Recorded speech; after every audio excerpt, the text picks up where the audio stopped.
Hi everyone, my name is Ariel Walker, and here I will be communicating my position on the essential question, which asks what commitments I can make to fight systemic colonial racism and promote safe and brave spaces and justice for Indigenous peoples in my community. I will begin by talking a bit about myself and my positionality.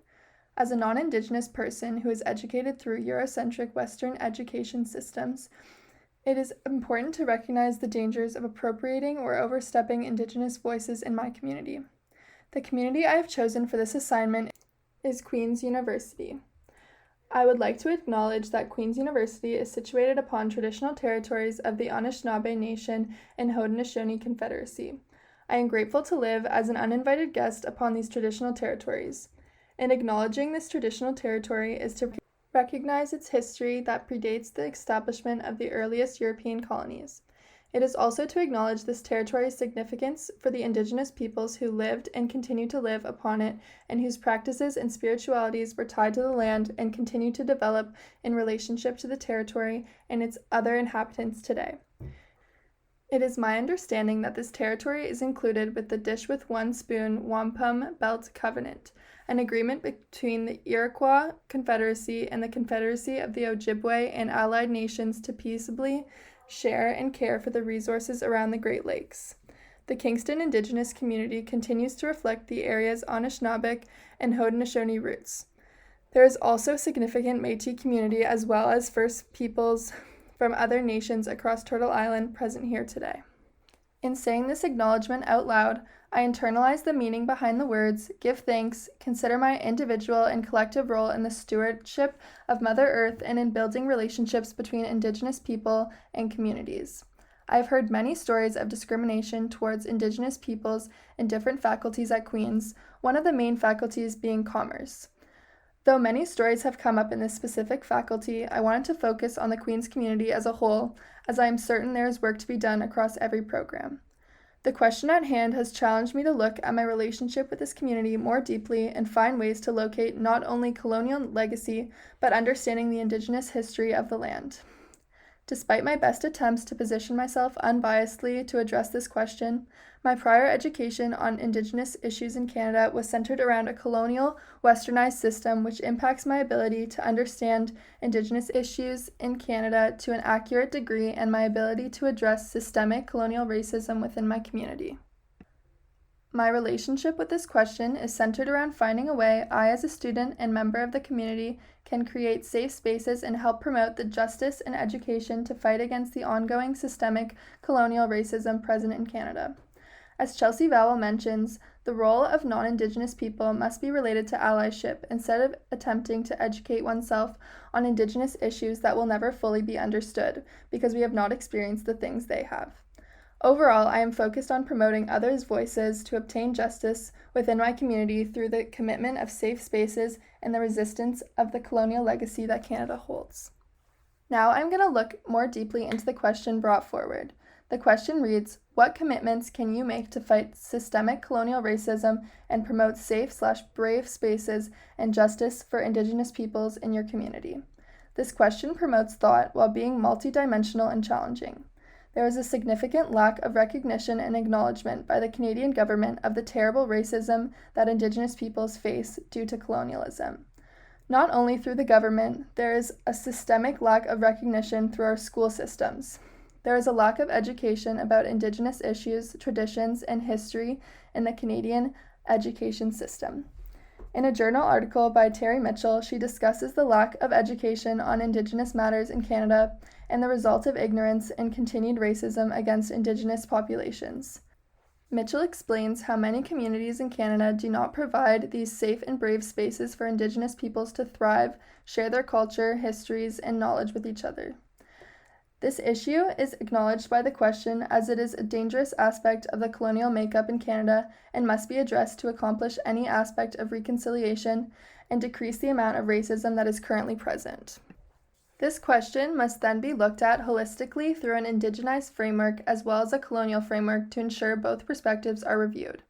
I will be addressing this question from an education context as it allows me to recognize and empower Indigenous peoples in Canada. Framing the question this way allows me to focus on how to educate myself and my community members to address colonial racism and create safe spaces for Indigenous peoples. This question holds many complexities. First, it is hard to develop a plan to achieve justice for Indigenous peoples, as I may not be able to solve the leading issues that led to the injustice of Indigenous peoples within my community. Through examining the perspectives that Indigenous peoples in my community have on reconciliation, I can determine if I have reached a capacity where justice can be achieved. Second, as a non-Indigenous student, it may be hard to decipher whether or not I have created a safe space for Indigenous people or not. I cannot decide whether or not they feel safe or brave, but I can try my best to create a space that I believe will achieve that. Through trying to understand their call for action, I can hopefully establish a relative understanding of what they deem safe and brave spaces to be. Finally, as mentioned by Chelsea Vowell, it is hard to determine commitments that will make a long-lasting positive impact that are genuine and not performative. We have been shown countless examples of government action that holds a performative narrative. These actions are rarely upheld by the government and therefore no meaningful change is made. I would like my commitments to be sustainable and actually address the needs of Indigenous peoples in Canada. Overall, this question is challenging and has many complexities. It has challenged me to address my colonial past and recognize how I must utilize frameworks to create meaningful strategies to promote safe and brave spaces in my community, make steps towards justice for Indigenous people, and fight against systemic colonial racism. It is important for me as a non-Indigenous person to think about unsettling the settler to become more inclusive to all members of the Canadian framework. As previously mentioned, I have chosen to implement my commitments within the Queen's community. I am only in second year, however, Queen's has already become such an integral part of my life and a place that I thrive. The school has already made some efforts to including Indigenous students as well as acknowledging those who used to live on our land. Queen's University has an established land acknowledgement that was put together by the Office of Indigenous Initiatives and is used as words of welcome at campus events.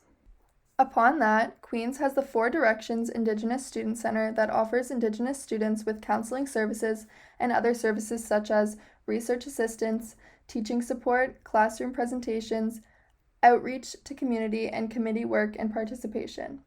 Pictured here is the wampum commitment string created by the Four Directions Indigenous Student Center that involves all aspects of the medicine circle, including emotional, spiritual, intellectual, and physical, as well as the holistic ways of well-being with self and others.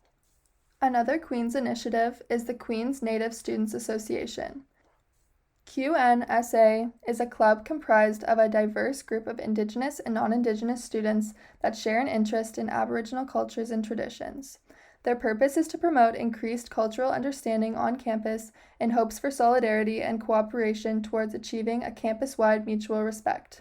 There is more information on the Alma Mater Society website. This club seems to be taking steps in the right direction for promoting safe and brave spaces for Indigenous students and in fighting systemic colonial racism. That being said, the club does not have much campus-wide membership, making it less effective. Queen's University has over 25,000 students each year, and the Facebook for this club only has just over 1,300 followers, some of which have likely graduated already. This is where more brainstorming and ideas need to emerge and hopefully have a lasting and large-scale impact on the Queen's community. At this point in our lives, it is really difficult to change conditions for Indigenous peoples at a systemic level, but we can continue to educate ourselves, advocate, become good allies, and engage in Indigenous activism. In educating ourselves now, we can be better prepared for evoking change at a systemic level once we are in positions in the workforce and our careers allow us to do so. This leads me to introducing my 3 commitments to fighting systemic racism and promoting safe and brave spaces for Indigenous peoples in my community. First is promoting allyship while educating others. As Chelsea Vowell has noted, the role of non-Indigenous people should fall under allyship. Lauren Winkler, a settler and Mohawk identified student who graduated Queen's University for her undergraduate as well as her law degree, outlined ways to be an ally and build meaningful relationships with the Indigenous community at Queen's University. What does allyship mean? Allyship is an active, consistent, and arduous practice of unlearning and reevaluating in which a person in a position of privilege and power seeks to operate in solidarity with a marginalized group in our case, the Indigenous community. Being an ally is about disrupting oppressive spaces by educating others on the realities and histories of marginalized people. It is strongly reiterated that being an ally isn't a role that one can claim, but rather a state achieved by an active, lifelong, and ever-changing commitment to relationship building with Indigenous individuals and communities. A major barrier in getting involved with Indigenous peoples is not knowing what language is appropriate. To be an ally, it is crucial to know the proper terminology. For example, it is best to refer to an Indigenous person as they refer to themselves. If someone tells you they are Mohawk, refer to them as Mohawk. If you are unsure of their specific nation, refer to them as Indigenous. It is also important to note that not all Indigenous peoples in Canada consider themselves Canadian. Indigenous populations were on these lands before Canada became a nation, therefore making them not Indigenous or native to Canada. Additionally, us non-Indigenous people have to recognize ourselves as settlers. To implement this commitment, I could connect with the Office of Indigenous Initiatives to organize a mandatory annual meeting for all Queen's students to attend, whether it be virtually or in person. This brings me to my second commitment of bringing in knowledgeable Indigenous guest speakers. Oral storytelling is a key pillar of traditional Indigenous education and should be included when creating a representative educational framework of Indigenous issues. Having an Indigenous speaker helps connect oral history to lived experiences, which will help students gain a better understanding of Indigenous cultures and issues. I would like to acknowledge that there are risks associated with taking Indigenous knowledge keepers out of their town communities to educate settlers. That being said, there is higher risks associated with education being done by settlers, as there will still be underlying colonial perspectives. As Hiller mentions, settler consciousness permeates nearly every aspect of mainstream society and has allowed colonial practices and narratives to remain dominant within Canada. The goal of this implementation is to transform settler consciousness to allow for better allyship among the Queen's community. Lastly, my final commitment is to advocate for better education on Indigenous history. There are many problems with the current curriculums in place across Canada, despite the differences among provinces. Starting with the elementary and secondary school education, there is a lack of education in place on Indigenous issues. Currently, there is some education on the discrimination against Indigenous peoples in the secondary school curriculum. However, I believe these issues should be introduced in the elementary school curriculum so that kids are educated at an earlier age.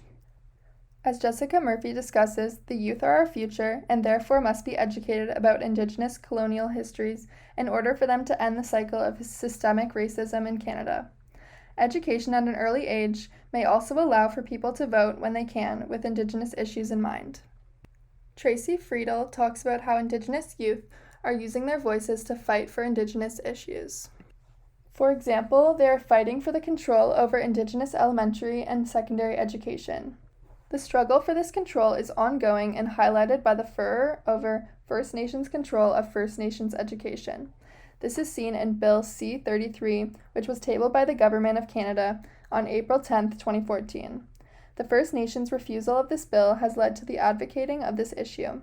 This work is encouraging for myself as a university student trying to promote change, as it exemplifies youth making a difference.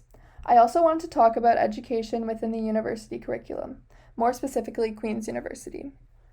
The Introduction to Indigenous Studies course offered at Queen's is a great course that covers many bases in creating a basis of Indigenous issues in Canada.